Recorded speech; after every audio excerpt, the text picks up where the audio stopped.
তো এটার মানে এটা নয় যে আই হেট ম্যান, এরকম কোনো ব্যাপার নেই। I am not saying that I love.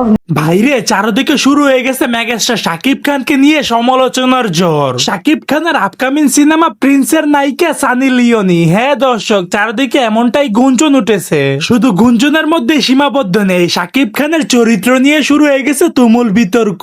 ওপার বাংলার জনপ্রিয় অভিনেত্রী মধুমিতা সরকার রীতিমতো শাকিব খানকে উদ্দেশ্য করে গণমাধ্যমে জানিয়েছেন, ছি ছি, শেষ পর্যন্ত তোর সিনেমার মধ্যে সানি লিওন, আমি তোকে অনেকটা ভালো মনে করেছিলাম, কিন্তু তোর চরিত্র এতটা জঘন্য খারাপ সেটা আমি কখনো কল্পনাও করতে পারছি না। তিনি আরো বললেন যে তোর এই সিনেমার মধ্যে আমাকে নিবি বলে, কিন্তু শেষ পর্যন্ত আমাকে বাদ দিয়ে তুই সানি লিওনকে সিলেক্ট করলি। দর্শক, এখন কথা হচ্ছে শাকিব খানের এই প্রিন্স সিনেমার মধ্যে যদি সানি লিওন নায়িকা হিসেবে থাকে তাহলে কেমন লাগবে? আপনাদের ব্যক্তিগত মতামতটি জানিয়ে দিবেন আমার কমেন্ট বক্সে।